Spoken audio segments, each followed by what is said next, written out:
como uma tempestade perfeita. Aleluia. Abre os nossos ouvidos, abre os nossos olhos, para que possamos ouvir, ver, sentir. O apóstolo Paulo, para esses dias, ele disse: nem olhos viram, nem ouvidos ouviram, nem jamais penetrou no coração do homem aquilo que Deus tem preparado. Mas eu creio que é chegado o tempo, ó Deus, de vermos, ouvirmos, sentirmos, experimentarmos, vivermos o milagre e o sobrenatural do Senhor nas nossas vidas, em nome de Jesus. Amém e amém. Glória a Deus. Pode se assentar no seu lugar. Querido, a palavra que Deus colocou no meu coração, se eu posso dar um tema, é tempo e propósito. Diga para pelo menos duas pessoas que estão perto de você. Fala para eles assim: tempo e propósito. Há mais ou menos uns 4 anos atrás, eu estava numa reunião. Olha que coisa interessante. Eu falei sobre Azusa. Um pastor daqui da cidade, ele me ligou um dia e falou assim: eu vou receber aqui na igreja um irmão americano chamado Fred Berry. Esse irmão, ele é líder do movimento da Rua Azusa. Uau! E ele disse: mas você não gostaria de aproveitá-lo na sua igreja? Só tem um detalhe: ele só pode sábado pela manhã. E naquele sábado, na igreja que nós nos reunimos, tinha um café com Deus, que é uma vez por mês, geralmente no primeiro sábado, e coincidiu de ser naquele dia. E eu falei: nós temos uma reunião sábado. E aquele irmão foi lá ministrar.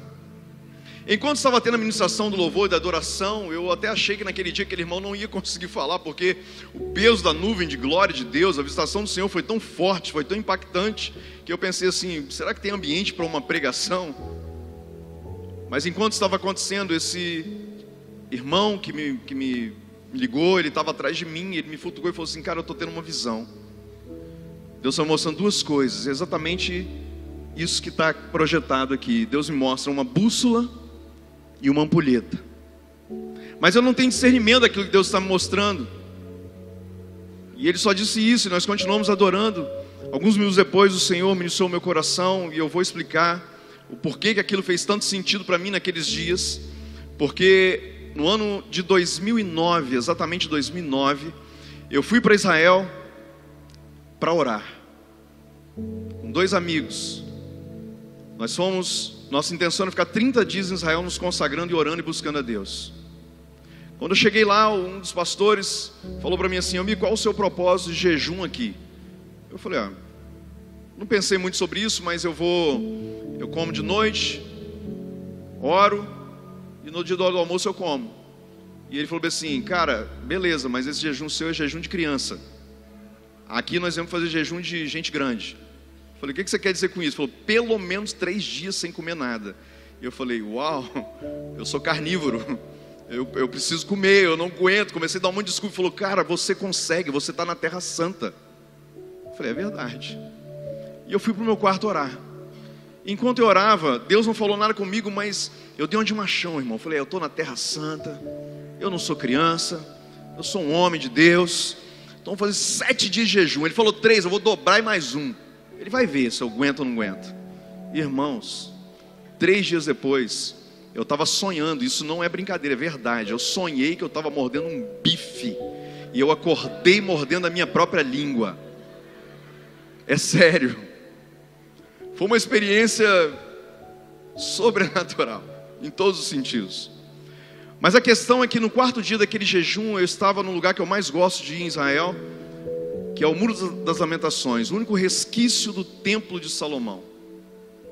Interessante que naquelas madrugadas ali, uma delas o Senhor me levou para o livro de 1 Reis capítulo 8, e lá quando Salomão consagra o templo, ele faz uma oração linda. Depois você lê em casa, 1 Reis capítulo 8, e ele ora, e ele profetiza, e ele clama a Deus, e depois Deus dá a ele uma resposta à sua oração. Você sabia que Deus responde oração? Pergunta para a pessoa que está lá: você sabia que Deus responde oração, irmão? Irmã? Tem orações que Deus responde daqui a alguns anos, tem orações que Deus responde daqui a alguns meses, mas tem orações que Deus responde na hora. E ali em 1 Reis 8, Deus respondeu na hora. Deus falou com ele: Salomão, aquilo que você está pedindo eu vou fazer. Dentre várias coisas que Deus disse, Ele disse assim: todos aqueles que subirem a essa casa buscando o meu nome, eu inclinarei os meus ouvidos ao seu clamor. E Deus me fez enxergar isso na palavra, e eu entendi que a palavra de Deus, ela não volta vazia e não tem prazo de validade. Quando Deus fala, tudo se cumpre. Diga isso para o irmão que está ao teu lado: quando Deus fala, tudo se cumpre. A Bíblia diz que Deus não é homem nem filho do homem para mentir. Os céus e a terra passarão, diz o Senhor, mas as minhas palavras jamais hão de passar, diz o Senhor. E eu tomei posse dessa palavra e falei: Senhor, eu creio que há algo aqui nesse lugar. E eu tive uma visão naquela madrugada. Eu vi um anjo muito grande com as mãos nessa posição, e eu entendi como fosse recebendo a oração, as orações dos santos. E naquela madrugada Deus me deu uma revelação, e dessa revelação nasceu um livro chamado Relógio dos Tempos. Então falar sobre relógio, sobre ampulheta, para mim não é novidade, é algo que Deus sempre me marcou, sobre esse entendimento de tempos, tempos proféticos, tempo de Deus. E eu quero falar sobre pelo menos 3 tempos aqui hoje, rapidamente, para depois nós entrarmos na questão do propósito, fazermos um alinhamento entre tempo e propósito. Então, quando ele teve aquela visão da ampulheta e da bússola, aquilo fez muito sentido para mim, porque eu tive essa experiência lá em 2009. E agora, 4 anos atrás, mais uma vez eu tenho uma experiência com o mesmo sentido profético, mas é como se Deus estivesse renovando esse entendimento e ampliando o entendimento, porque Deus, Ele nunca nos dá a revelação completa. Deus sempre dá a revelação em partes. É por isso que o apóstolo Paulo diz que a exposição a esse conhecimento, essa revelação, é de glória em glória e é de fé em fé. Deus sabe que nós não suportaríamos tudo, e por isso Ele vai fazendo aos poucos. O que Deus começou a construir na minha vida, na sua vida, não terminou. Ei, deixa eu te falar, não terminou o processo, não terminou o tratamento, não terminou a construção. Tudo faz parte de um processo dentro do tempo de Deus, para um propósito de Deus na sua vida. Posso ouvir um amém? Naquela manhã Deus falou para mim assim: eu vou te inserir num outro tempo de revelação. Eu estou virando uma chave em você, e um novo tempo vai começar sobre direção, sobre tempo, sobre propósito. Eu não tenho tempo para falar tudo o que aconteceu naqueles dias, mas exatamente como o Senhor me mostrou, aconteceu. E eu queria ministrar para você nessa noite sobre 3 tempos. O primeiro dos tempos é o tempo Aion. Repita comigo: Aion. O que é o tempo Aion? O tempo Aion é o tempo da eternidade. É um tempo de longuíssimo prazo. Na verdade, é um tempo que vai acontecer. Alcançamos a dimensão daquilo que é eterno. Em Eclesiastes capítulo 3, verso 11, Salomão diz assim: Deus plantou no coração do homem a eternidade. Essa é a primeira parte do versículo. Tem uma vírgula, na segunda parte diz assim: sem que este possa compreendê-la. Então Salomão está trazendo 2 informações. Primeiro, nós somos eternos. Diz para a pessoa que está ao teu lado: você é eterno, irmão. Essa carcaça vai morrer. A Bíblia diz que veio do pó e ao pó voltará, mas o seu espírito, a sua alma são eternos, eles não morrem. Por isso Jesus diz: não temam aqueles que podem destruir o corpo, o templo, porque tem coisas que não podem ser destruídas. E aqui Salomão está dizendo em Eclesiastes: Deus plantou no coração do homem a eternidade. Ou seja, nós temos um senso de eternidade em nós, independente da religião, independente de hoje conhecermos a Cristo ou não. Todo ser humano nasce com esse senso de eternidade. E é por isso que as pessoas buscam aquilo que é transcendental. É por isso que existem tantas religiões, ideologias, filosofias, porque, como disse o sábio, todo homem tem um vazio dentro de si que não pode ser preenchido por coisa alguma a não ser pela presença de Deus. Sabe o que é isso? O vácuo, o vazio da eternidade. Deixa eu abrir um parênteses.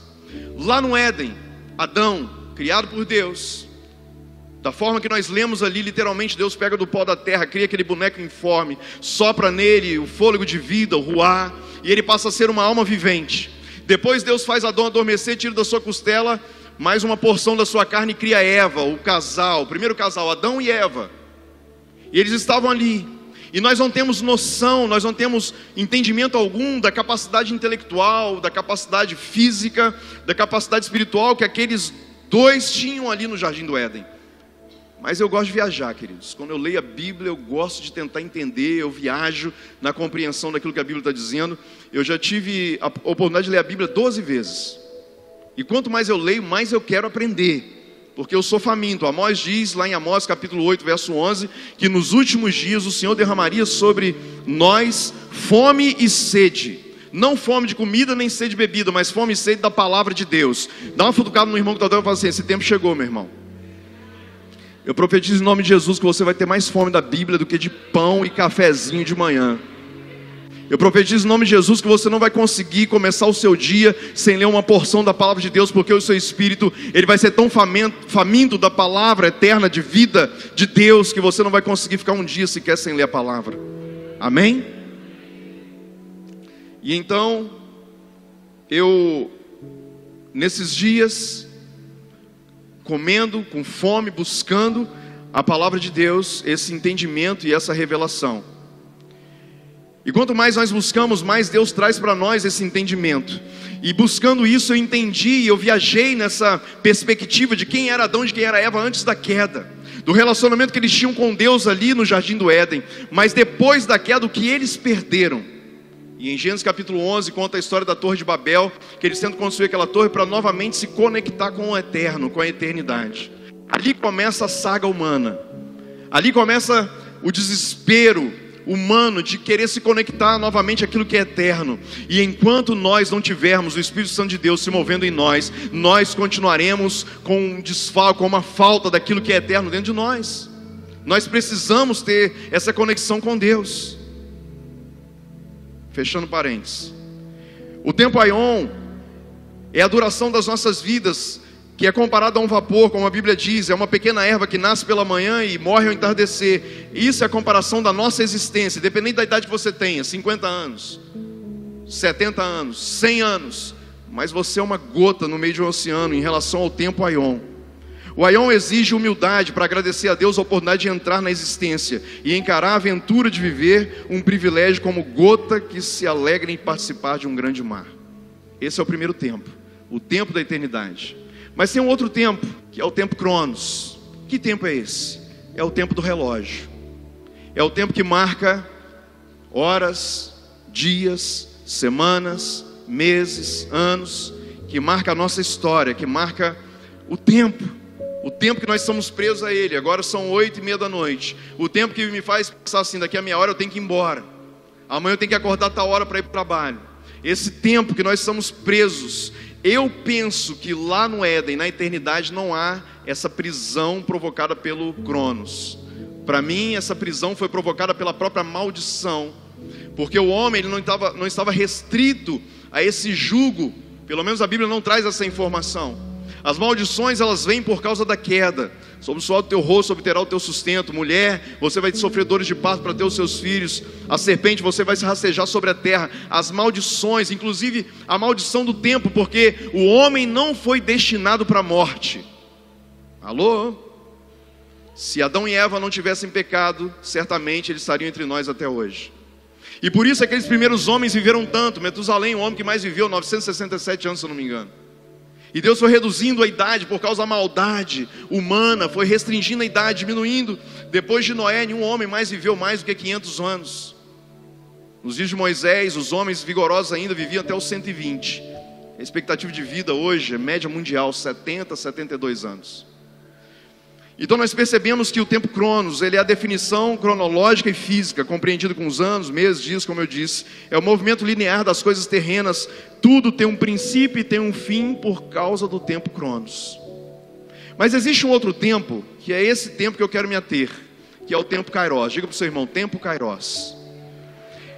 O tempo Kairos significa que é um momento determinado, onde Deus ele abre uma janela no aion, ele interfere no Cronos e ele determina um tempo oportuno sobre a nossa existência. Nós podemos chamar o Kairos como um tempo profético de Deus. O Senhor, ele é o Senhor do tempo, amém ou não amém? Todos esses tempos estão sujeitos a Deus. E existem momentos onde Deus ele traz uma intervenção sobre o tempo. Deixa eu falar para você sobre alguns exemplos para você entender. Isso diz respeito às profecias, como essa que, por exemplo, o pastor citou aqui no início da reunião, depois do louvor, sobre a profecia de Joel. E todas as profecias bíblicas que se cumpriram, que estão se cumprindo e que vão se cumprir. O que significa o cumprimento profético? Significa exatamente o tempo Kairos, o tempo oportuno para todas as coisas. Em Mateus capítulo 24, quando Jesus é indagado pelos discípulos sobre o futuro, sobre aquilo que aconteceria, sobre o tempo profético, ele não ignora aquela pergunta, mas pausadamente, detalhadamente, ele traz informações. Ele fala assim: olha, na iminência da minha segunda vinda, o mundo vai entrar num caos. Nações se levantarão contra nações, reinos contra reinos, vai haver destruição na natureza, vai haver cataclismas, vai haver epidemias, pestes, vai haver uma proliferação da iniquidade. As pessoas, por causa disso, o seu amor vai se esfriar. Jesus vai trazendo várias informações sobre esses dias, mas a que mais me chama a atenção está no verso 32. Abre a sua Bíblia rapidinho, Mateus 24, verso 32, só para você acompanhar. Porque Jesus vai explicando o que vai acontecer, porque Ele tem interesse que a gente preste atenção no acontecimento dos tempos. Ei, os maiores meteorologistas do mundo temos que ser nós, no sentido do tempo profético, perceber o tempo. Quando você abre aí em 1 Crônicas, capítulo 12, verso 32, o Senhor diz assim: e os filhos de Issacar, conhecedores dos tempos e das épocas. Nos dias de Davi existia uma tribo profética, e Davi não tomava nenhuma decisão econômica, política, não ia para a guerra, não fazia nada sem antes consultar essa tribo profética. Por quê? A Bíblia informa, eles eram discernidores dos tempos. Em algum momento Jesus disse para os seus discípulos: hipócritas, vocês sabem discernir as nuvens, quando vai chover, quando vai fazer frio, e não conseguem discernir os sinais dos tempos. O que o Senhor está dizendo? Ei, nós não estamos restritos apenas à escravidão do tempo Cronos, a esse tempo que, como um senhor cruel, nos obriga a acordar, dormir, trabalhar, fazer as coisas cronometradamente, sem perceber que existe um tempo superior a esse, que é o aion de Deus, a eternidade, e o kairos de Deus, o tempo da oportunidade. O que o diabo faz? Ele tenta nos inserir apenas na visão desse tempo terrestre, desse tempo humano, dos dias que passam. E a nossa vida, ela entra num piloto automático, numa mesmice, numa mediocridade. Nós não conseguimos perceber aquilo que Deus está fazendo. Mas sabe o que o Senhor está fazendo nesses dias? Ele está abrindo os olhos da igreja. Ele está abrindo os meus olhos, os seus olhos, para que nós possamos enxergar e perceber aquilo que está acontecendo acima desse tempo. E se você abriu a sua Bíblia, o que Jesus diz aí no verso 32? Quando vocês virem a figueira florescer, saibam que está próximo o verão, e não passará essa geração sem que todas essas coisas aconteçam. Os céus e a terra hão de passar, mas as minhas palavras não passarão, diz o Senhor. Jesus está dando uma informação, e Ele está falando sobre um sinal específico dentro desse período de tempo, kairos, dessa intervenção de Deus no tempo humano. E esse sinal seria exatamente uma figueira que floresceria. Deixa eu te explicar uma coisa: todas as vezes que a Bíblia menciona sobre figueira, está se referindo exatamente à nação de Israel e à cidade de Jerusalém, que no ano 323 a.C. foi subjugada pelo Império Romano. Quando Jesus nasce, o Império Romano ainda é dominador da Judéia, de toda aquela região, todo mundo daquela época. E por isso os judeus, naqueles dias, e os ortodoxos até hoje, não creem que Yeshua, Jesus Cristo, filho de Maria, é o Messias, o Hamashia. Por quê? Porque eles esperavam, pela sua interpretação equivocada bíblica das profecias dos profetas, que o Messias viria para libertá-los do subjugo do Império Romano. Você sabia que Judas Iscariotes traiu Jesus por causa de uma ideologia? Quando a Bíblia traz essa informação, Judas Iscariotes, significa que ele era de uma região chamada Iscariotes, de homens que eram os petistas daquela época, no bom sentido da palavra, ativistas, acreditavam naquilo que era a sua convicção, e eles lutavam, e eles propunham uma resistência armada contra a dominação do Império Romano. Por isso Judas traiu Jesus, por causa da sua frustração. Eu não quero um Messias fraco, eu não quero um Messias que não seja um general de guerra, que junte um povo para pelejar contra o Império Romano. Essa foi a decepção, esse foi o cenário, o pano de fundo. E os discípulos todos naqueles dias se decepcionaram com ele também, porque eles também, como judeus, esperavam esse Messias que dissesse, que clamasse a Deus por um anjo que viesse e destruísse tudo. Inclusive Jesus traz essa informação para Pedro no Getsêmani, na véspera da sua morte. Pedro, guarda a sua espada. Porque Pedro tinha pego da espada e arrancado a orelha do soldado Malco. Na verdade tentou arrancar o pescoço, mas como ele era ruim de espada, acertou só a orelha. Não clamaria eu a Deus e viria um anjo e destruiria todos? Porém, não foi para isso que eu fui chamado, não foi para executar isso, mas existe um plano profético, existe um plano de Deus. Quem aqui já assistiu aquele filme Nárnia? Quem aqui já assistiu? O C.S. Lewis, que é considerado o maior apologeta cristão da história do cristianismo, ele escreveu essa história exatamente fazendo uma analogia. Quando o leão, Aslan, negocia com aquela feiticeira, e ele se entrega, e ali ele é raspado a sua juba, e ele é sacrificado. O diabo, ele nunca soube do mistério de Deus, escrito por Paulo lá em Efésios capítulo 1. Quando Paulo traz esse discernimento, essa revelação, dizendo assim, que Jesus, o Messias, era necessário que ele morresse, e ele desce às profundezas do inferno, mas ali, a unção da ressurreição do Espírito Santo de Deus, alcança Jesus nas profundezas da morte, e o traz à vida. Uau! Irmãos, o diabo ficou endemoniado, possesso, no dia em que Jesus chegou lá no inferno, porque eles estavam fazendo o maior carnaval, comemorando.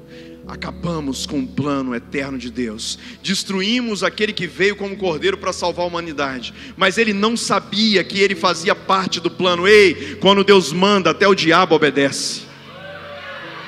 Eu quero profetizar algo sobre a sua vida. Se você crer, receba. Eu profetizo um novo tempo, Kairos, sobre a tua vida, onde até os teus inimigos vão servir para que o propósito de Deus se cumpra em você e através de você. Ei, você que tem chorado e tem sofrido pela perseguição, Deus vai reverter esse quadro, e aqueles que te perseguiram virão até ti pedirem perdão, e você vai perdoá-los. Oh!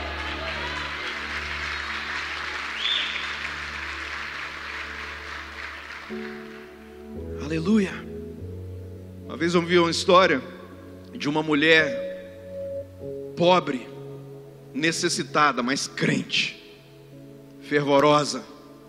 A rádio da cidade noticiou assim: olha, a irmã Maria passando necessidade com os seus 5 filhos, viúva, não tem arroz, não tem feijão, não tem nada. Se você pode dar uma doação, por favor, nos procure, que nós queremos abençoar essa casa, essa família. 2 satanistas estavam ouvindo aquela rádio naquele dia e disseram assim: vamos provar para esses crentes que o diabo existe. Foram no mercado e fizeram uma compra, abarrotaram a mala do carro de coisas, procuraram a casa da irmã Maria, bateram na porta e disseram assim: Maria, viemos aqui trazer uma compra. E começaram a trazer sacolas e sacolas e sacolas.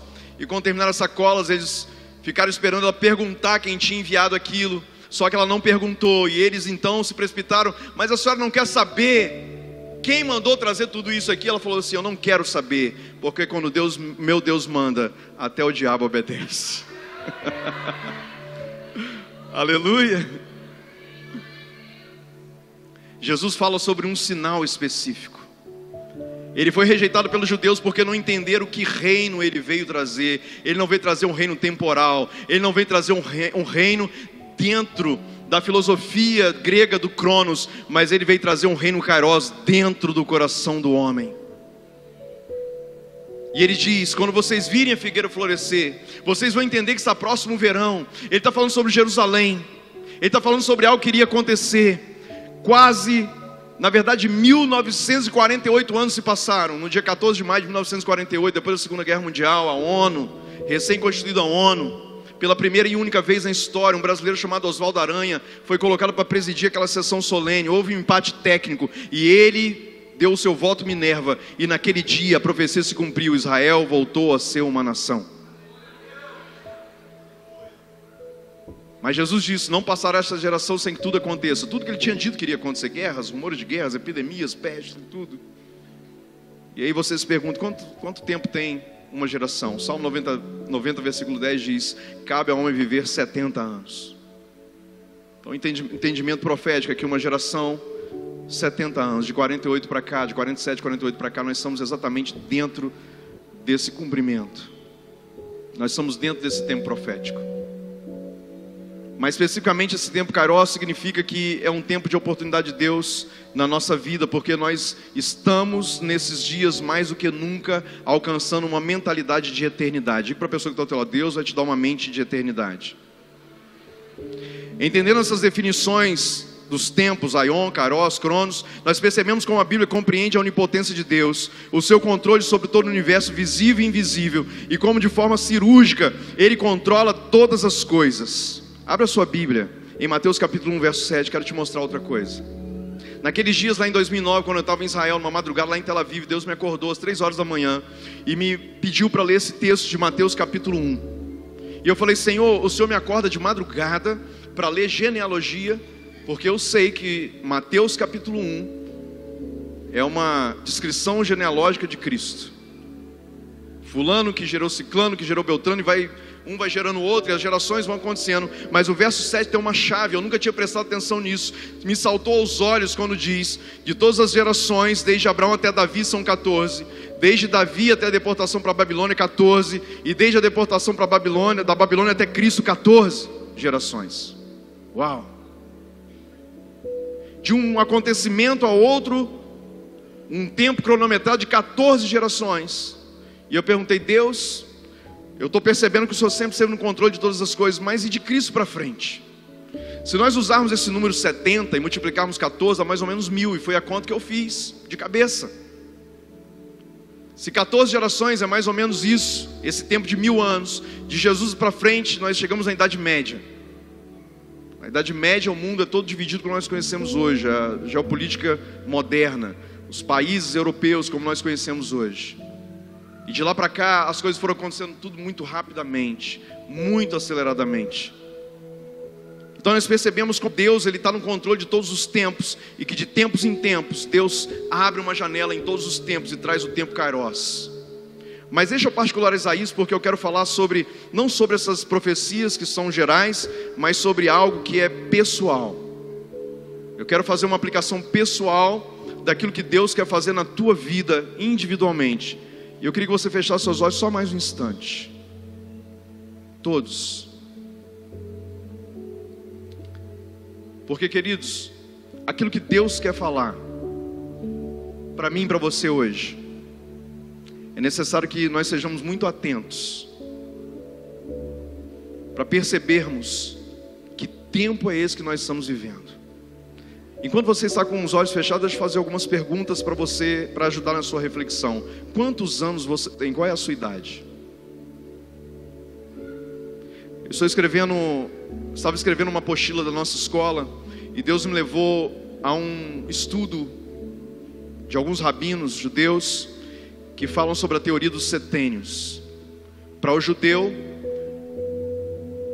o ser humano a cada 7 anos de vida, de existência, é mudado um ciclo. Isso é muito interessante, porque uma criança do 0 aos 7, do 7 aos 14, 14 aos 21, a gente vai percebendo primeira infância, segunda infância, maior idade, tempo de vestibular, de faculdade, de casamento.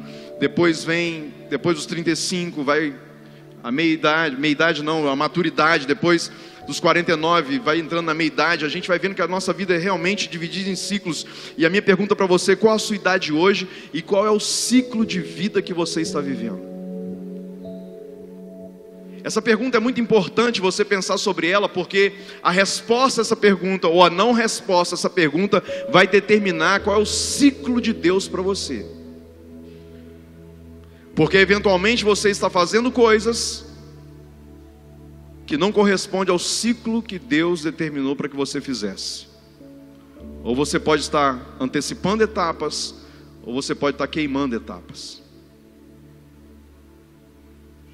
Mais uma pergunta: qual o sentido da vida para você? Qual o propósito pelo qual Deus te criou? Eu faço muita coisa, eu estudo, eu dou aula, eu trabalho, eu sou isso, eu fiz faculdade e tal. Não é essa a pergunta. Eu quero te perguntar, eu quero que você saiba qual é o propósito específico pelo qual Deus te criou. E a terceira e última pergunta: quem é você? Você se conhece realmente? Ok, pode abrir seus olhos. Eu queria que daqui em diante você, enquanto eu falo, você pensasse sobre isso. Que momento é esse que eu estou vivendo? Quem eu sou? Qual o propósito da minha vida? Porque talvez Deus vai te situar no tempo kairos hoje. Você que está preso apenas ao cronos, a vida, as coisas, as pessoas, as etapas, e você não entende o que acontece. Você não consegue fazer uma leitura da sua história passada até aqui. E deixa eu te dizer algo, que é o que Deus tem falado muito ao nosso coração nesses dias. Deus tem falado muito para mim nesses últimos 2, 3 anos. Você precisa saber quem você é. Porque se você não reconhece a sua identidade, se você não sabe quem você é, você também não consegue a segunda resposta, para que você é. E se você não consegue entender quem você é e para que você é, você não sabe para onde você está indo. Eu estou falando sobre identidade, sobre propósito e sobre destino. Se eu não consigo responder essas coisas, então eu estou fora do tempo kairos de Deus para a minha vida. E eu preciso de um alinhamento. Tem 3 anos que eu tenho buscado em Deus esse alinhamento. Há um mês atrás eu estava dentro de um carro ali em Vitória. E eu estava num momento da minha vida, esses momentos que a gente passa, que às vezes a gente perde essa percepção do tempo, do que nós devemos fazer, do processo que nós estamos vivendo. Quando de repente eu recebi uma mensagem, um irmão lá do outro lado do mundo, da China, me faz uma pergunta. E eu não tinha uma resposta para aquela pergunta, mas aquela pergunta me fez pensar por 7 dias consecutivos. Aquela pergunta mexeu comigo, e eu quero que Deus hoje incomode você. Alguma coisa vai ser falada aqui hoje, ou já foi falada, seja na hora do louvor, seja através dessa mensagem, ou seja através da oração do pastor. Em algum momento, alguma coisa vai acontecer aqui hoje, uma palavra, ou uma frase, ou uma lembrança, ou um insight de Deus, que vai fazer você entrar numa crise. Eu não vim aqui hoje para aliviar você, irmão. Desculpa. Eu vim aqui hoje como um profeta de Deus. E minha intenção não é que você saia daqui dizendo, uau, que pregação. Pelo contrário, eu quero que você saia daqui hoje com raiva. Não de mim, mas de você. Questionando exatamente essa identidade que você tem carregado até aqui. Será que você sabe realmente quem você é? Para que você é e para onde você está indo? Eu faço isso, faço aquilo outro. Calma, talvez você esteja dentro de um piloto automático, mas não é isso, talvez que Deus quer para você nesse momento. E talvez você vai ter que mexer em algumas coisas. Só que nós entramos num ponto assim muito delicado, muito complexo, porque nós precisaremos sair da nossa zona de conforto. Aquela pergunta, 1 mês e pouco atrás, 1 mês e meio atrás, ela me fez pensar e sair da minha zona de conforto. Porque eu não queria fazer o que eu vou ter que fazer nos próximos meses. Eu não queria. Eu queria ficar quieto. Eu queria jogar futebol. Eu queria assistir televisão. Eu queria ler os livros que eu quero ler. Eu quero viver a vida. Alguma coisa de errado nisso? Não, nada errado. A não ser que eu diga para Deus assim, Deus, não seja feita a minha vontade, mas a tua vontade. Então se eu fiz essa oração, irmão, eu perdi o controle da minha história. Ela não pertence a mim, pertence a Ele. E foi exatamente isso que Paulo expressou lá em Romanos 8, quando ele disse assim, ó profundidade das riquezas, da sabedoria e do conhecimento de Deus. Quão insondáveis são os seus juízos, impenetráveis são os seus caminhos. Quem conheceu a mente do nosso Senhor? Quem primeiro deu a Ele e depois recebeu? Porque dele, por Ele e para Ele são todas as coisas. Esse mesmo apóstolo Paulo, lá em 2 Timóteo capítulo 2, verso 17, diz assim, eu combati o bom combate, eu completei a carreira e eu guardei a fé. Há um ano atrás, quando eu li esse texto, já li ele dezenas, centenas de vezes, eu nunca tinha compreendido da forma que eu compreendi naquele dia, que Paulo estava falando sobre identidade, propósito e destino. Combati o bom combate. Quem é que combate o bom combate? Quem sabe que é um guerreiro. Quem sabe que veio para um propósito específico. Quem sabe quem realmente é. Mas interessante que ele não sabia quem ele era até o dia em que ele teve uma experiência pessoal com Cristo.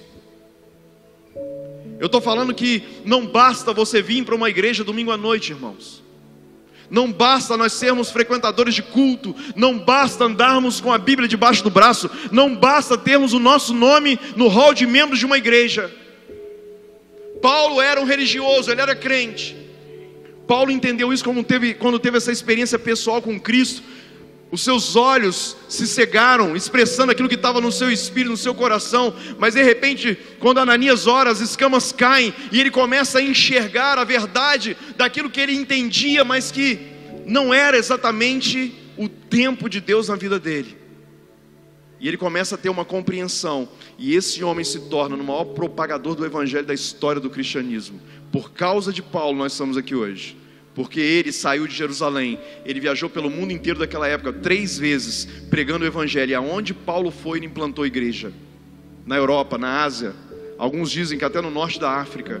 Paulo levou o evangelho em todos os lugares, porque ele teve um encontro com a realidade da verdade da eternidade, do tempo kairos de Deus para a sua vida. É esse o encontro que Deus quer que eu e você tenhamos, não o encontro com a religião, mas o encontro com Ele.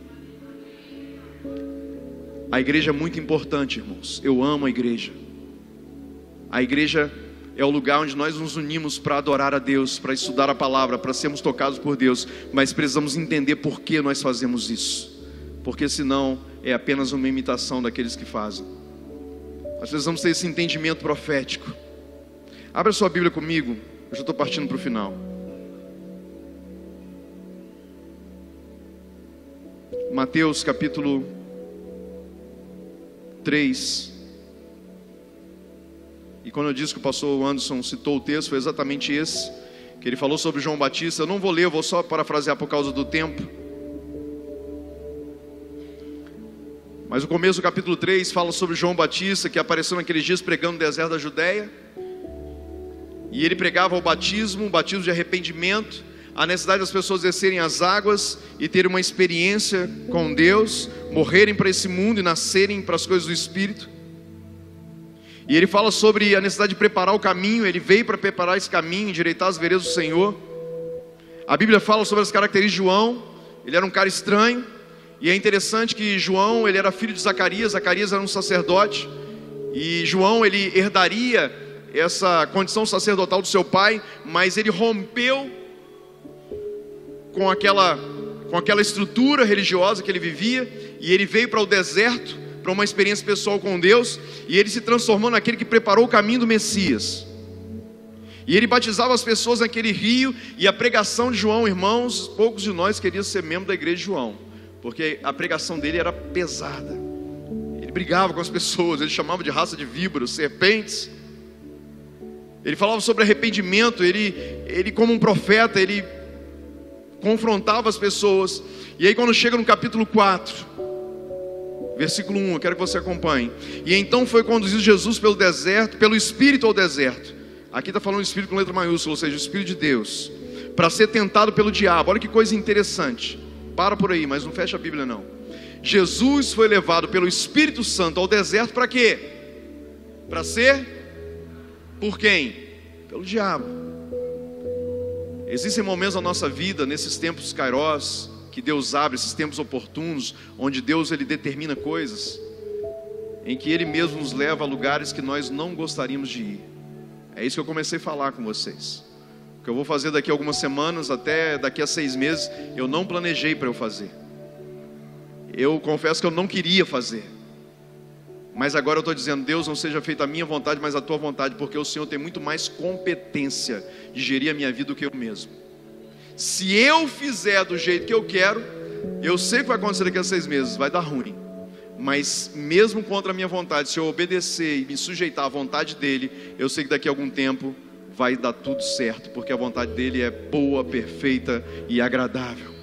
E é por isso que o próprio apóstolo Paulo, em Romanos 12:2 diz assim: transformai-vos. A palavra no grego é metanoia.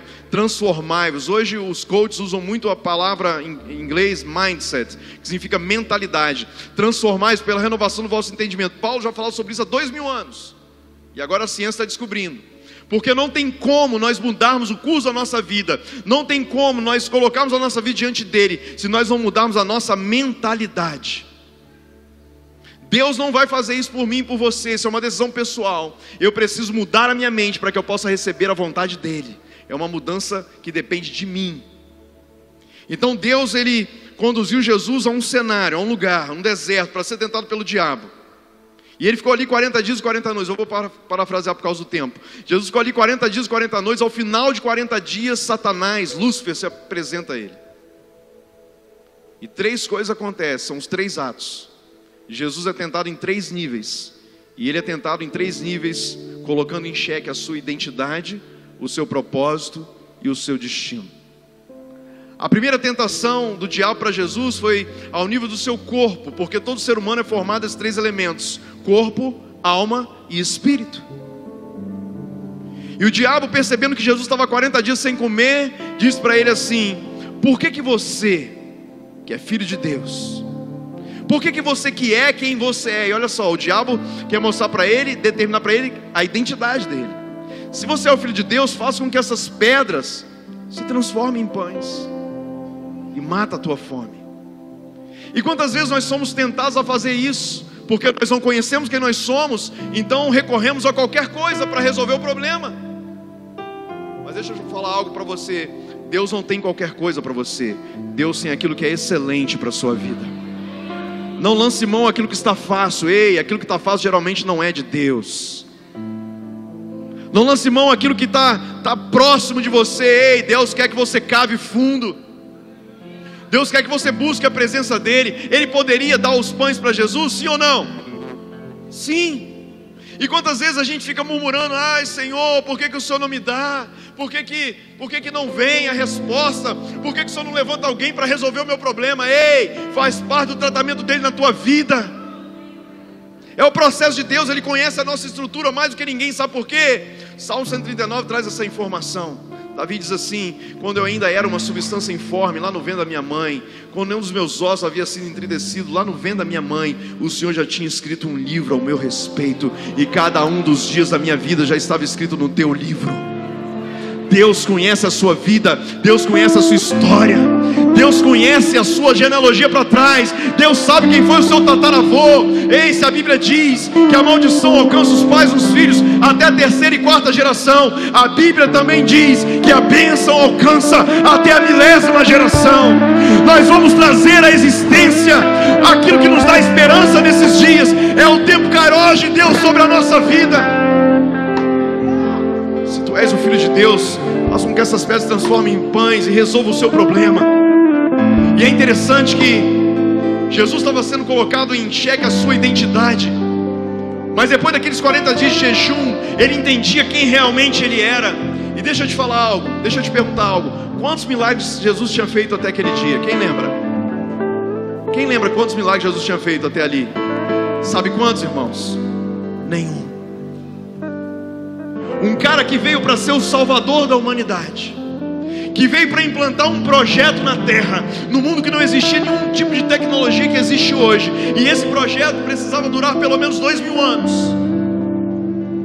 Se fosse eu, na minha ansiedade, sanguíneo como eu sou, eu já tinha tentado fazer alguma coisa para resolver e desenvolver esse projeto. Mas Jesus, aos 30 anos de idade, ele não tinha feito nada, a não ser esperar em Deus.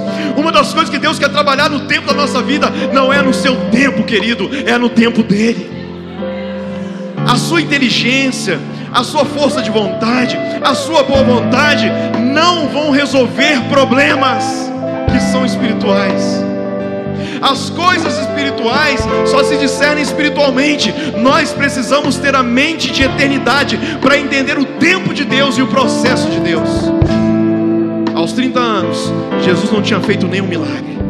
Então, diante dessa palavra de Satanás, ele poderia ter sucumbido na sua identidade. Se você é o Filho de Deus, cara, você não fez nada até agora. Eu sei que você veio para um propósito, porque o diabo conhece a palavra. Paulo Seixas deu essa informação: eu nasci há 10 mil anos atrás, não tem nada nesse mundo que eu não saiba demais. Sabe quem está dizendo isso? Pensa. Ele conhece a humanidade desde o início. Ele estava lá no Éden. Antes do Éden, ele estava na eternidade passada. Ele foi expulso de lá de cima. Em Gênesis capítulo 1, verso 1 para o verso 2: no princípio criou Deus os céus e a terra. Verso 1, verso 2: e a terra era sem forma e vazia. Por quê? Porque ele foi expulso dos céus. Essa informação está em Isaías 14, Ezequiel capítulo 28, lê lá depois. Tu eras o querubim da guarda, andava sobre pedras afogueadas, pedras preciosas, mas um dia foi encontrado no teu coração e ele foi expulso. E por isso João capítulo 10, verso 10 informa qual é o objetivo dele, a identidade, o propósito e o destino dele. Ele veio para matar, ele veio para roubar e ele veio para destruir. Ele veio para matar os seus sonhos, ele veio para roubar a sua esperança, ele veio para destruir a sua felicidade. Mas o versículo não para por aí, porque no 11 diz: mas o Filho de Deus Jesus, ele veio para destruir as obras do diabo. Ei, é chegado o tempo da restituição de Deus à nossa vida. Aquilo que o diabo roubou, Deus vai restituir a você 7 vezes mais. Não porque é uma palavra de efeito, irmãos, mas porque é uma profecia da Bíblia e ela vai se cumprir. Sabe por quê? Porque Deus não está restrito apenas ao Orion e ao Cronos. Esse é o tempo oportuno do Kairos de Deus sobre nós. E Jesus responde para o diabo: nem só de pão viverá o homem, mas de toda a palavra. De toda a palavra, de toda a palavra que procede da boca de Deus. Irmãos, não existia uma Bíblia naqueles dias. Ei, ele não lia um livro, ele tinha essa palavra no coração. Não basta apenas nós lermos esse livro todo dia, nós temos que tê-la no nosso coração. Aleluia! Como Pedro, quando Jesus disse aquele discurso tão duro, tão forte: vocês também querem ir embora, porque os outros todos tinham ido embora. É chegado um tempo, irmãos, que nem todos vão suportar. Ei, presta atenção no que eu estou dizendo. Nem todos suportarão a verdade da palavra. Nós já estamos vivendo esses dias, faz parte do contexto dos últimos dias da volta dele. As pessoas estão tendo coceiros no ouvido. A verdade da palavra já não encontra pouso em qualquer coração. Tem muitas pessoas dentro das igrejas que já não suportam mais a verdade da palavra. Mas Jesus disse: nem só de pão viverá o homem, mas de toda palavra que procede da boca de Deus. Ele sabia quem ele era. A segunda tentação foi ao nível da sua alma, o seu propósito. Se tu és o Filho de Deus, atira-te desse monte abaixo, porque está escrito. Olha só: ele dará ordem aos anjos ao seu respeito. Uau. Se a primeira tentação já foi difícil suportar, porque ele estava 40 dias com fome, mas ele venceu o primeiro teste da sua identidade física. Agora esse teste já fica mais pesado. Atira-te abaixo. Está escrito. Olha, ele disse que ele ia dar ordem aos anjos ao seu respeito. Ele vai cuidar de você. Então faz esse teste, vamos ver se vai funcionar. O que Jesus responde? Não tentarás ao Senhor teu Deus. Terceira aprovação, tentação ao nível do seu espírito, do seu destino. Satanás leva ele ao pináculo do templo. E é claro que aquela visão que Jesus teve, que eles tiveram ali, não foi uma visão natural, foi uma visão sobrenatural. Foi um filme de Hollywood que passou ali.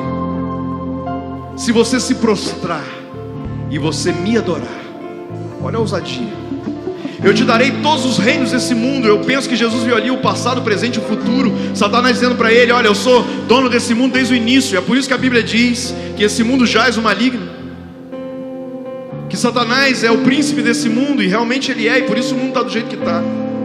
Só que ele mesmo sabe que o seu tempo está chegando. Aleluia. Se você se prostrar e me adorar, eu te darei todos os reinos dessa terra. E o que Jesus responde? Somente ao Senhor teu Deus se prostrará e adorarás. Ei, Satanás saiu fora, irmão. Porque quando nós sabemos quem nós somos, para que nós somos e para onde nós estamos indo, ei, não tem espaço na nossa vida. O que ele mais teme é um crente que sabe a sua identidade, o seu propósito e o seu destino. Ei, nós somos filhos de Deus. Oh, meu Deus, fica de pé no seu lugar. Você é um filho de Deus. Ah, você é um derrotado.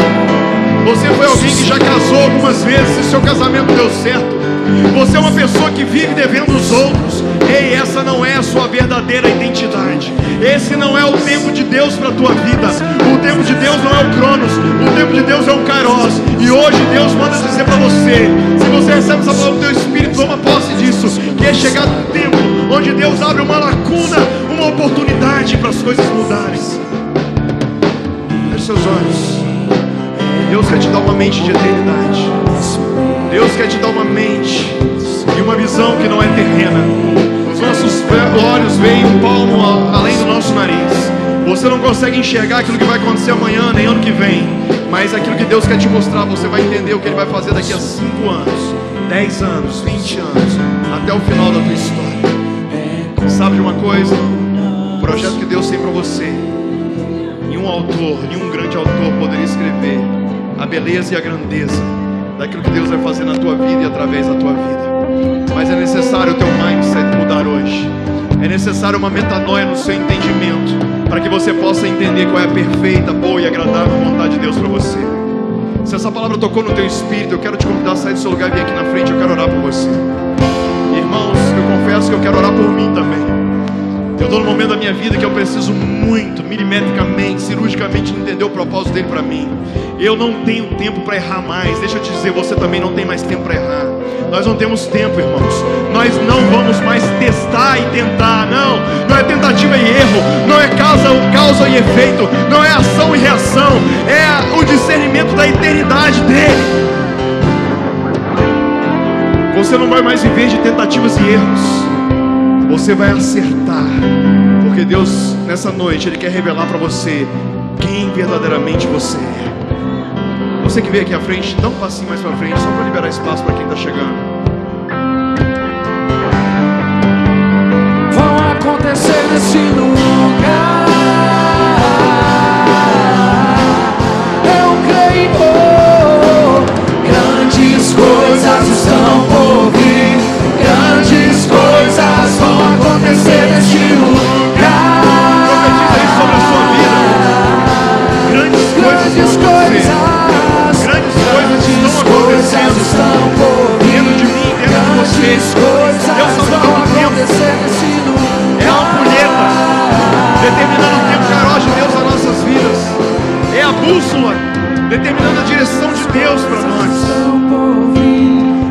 O que você tem que fazer amanhã, semana que vem, ano que vem, Deus vai te dar um vislumbre hoje. E você vai começar a caminhar nesse propósito. Você foi criado por Deus. Você foi projetado por Deus para ser um sucesso. Deus te projetou para dar certo, irmão. E você não vai dar errado. Em nome de Jesus, não vai ficar ruim. Vai dar certo. Só precisa de um ajuste, um alinhamento. E Deus está fazendo isso hoje. Não é que Ele está fazendo hoje, Ele está continuando a fazer, porque eu sei que Deus já está fazendo há algum tempo. Deus só vai acelerar isso em você. Você que veio aqui na frente, feche seus olhos. E você que não está aqui ainda, mas sente que deve estar, querido, eu quero te dar uma oportunidade ainda. Vem correndo para cá. Ah, mas Deus está aqui onde eu estou. Deus está em todos os lugares, Ele é onipresente, eu sei.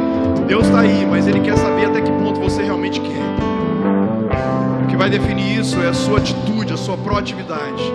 Envia aqui à frente e dizer: Deus, eu preciso. Sabe como se chama isso? Humildade. A Bíblia diz assim: Deus rejeita os soberbos, mas Ele dá graça aos humildes.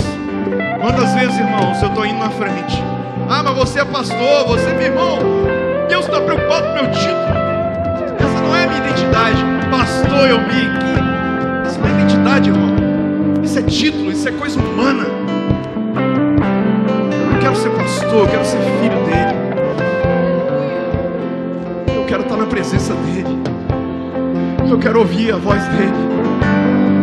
Eu quero chorar diante dele. Eu quero ser como uma criança, inocente. É por isso que ele disse: não impeçai vir a mim, não impeçam de vir a mim os pequeninos, porque deles é o reino dos céus.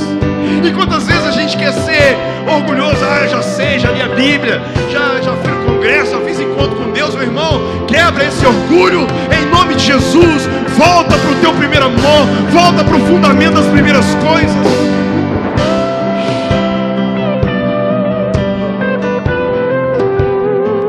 Aleluia.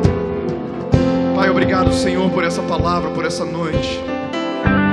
Continua ministrando ao nosso coração e aos teus filhos que vieram aqui. Eles estão entendendo a palavra, o propósito, a revelação, o tempo. Deus, coloca no coração deles esse entendimento, discernimento de eternidade. Levanta essa geração dos filhos de Issacar nesses dias, conhecedores dos tempos e das épocas, para saberem as decisões que precisam tomar e para onde precisam ir.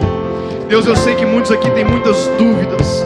Muitos aqui, ó Deus, têm muitas dúvidas, não sabem o que devem fazer, não sabem exatamente quem são, mas eu te peço, ó Deus, pela ação do Teu Espírito Santo, aquele que discerne e revela todas as coisas, ó Deus, toca no coração dos meus irmãos, das minhas irmãs hoje, e traz para eles discernimento, revelação e entendimento.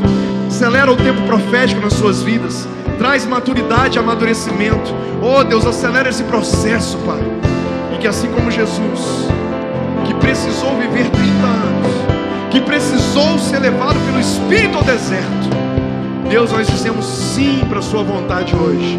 Leva-nos aonde nós precisamos ir, mas trabalha na nossa estrutura para que nós possamos ser quem nós precisamos ser. Você que está aqui na frente, olha para mim só mais um instante. Depois que Jesus foi tentado, a Bíblia diz que ele saiu daquele deserto. Primeiro ele foi alimentado pelos anjos. Eu profetizo em nome de Jesus que é chegado um tempo onde os anjos do Senhor vão alimentar você. Não é mais por força nem por violência. Você tem tentado tanto, tem se esforçado tanto, tem chorado tanto, tem suado tanto. Ei, é chegado um tempo que pela tua obediência e resistência ao inimigo, Deus vai enviar os seus anjos, como diz o Salmo 23: o Senhor é o meu pastor e nada me faltará. Deitar-me faz em verdes pastos e guia-me para as águas tranquilas. E ainda que eu ande pelo vale da sombra da morte, mal algum me acontecerá, porque a tua vara e o teu cajado me consolam. Ele prepara diante de mim uma mesa na presença dos meus inimigos. Unge a minha cabeça com óleo, o meu cálice transborda. Ei, eu verei a bondade do Senhor na terra dos viventes. Essa palavra, ela vai se cumprir na tua vida. Deus vai preparar esse banquete para você. Mas depois disso, Jesus desce para Galileia e ele começa a escolher homens improváveis, que ninguém dava nada por eles. Ele fez coisas que ninguém diria: ei, você está fazendo certo. Pelo contrário, você está fazendo tudo errado. Presta atenção no que eu vou dizer. Quando você começar a fazer aquilo que é certo, aquilo que é a vontade de Deus, não vão faltar pessoas para tentar persuadir você a sair do propósito. Mas se você ouviu a voz dele, se você ouviu a voz que vem do céu que disse: esse é o meu filho amado em quem eu tenho prazer, você não tem dúvida nenhuma de quem você é em Deus. A sua identidade, ela é totalmente definida. Assim como a impressão digital exclusiva que você tem, só você tem, Deus está imprimindo em você uma impressão no seu DNA profético. Você tem uma identidade apostólica, você tem uma identidade profética.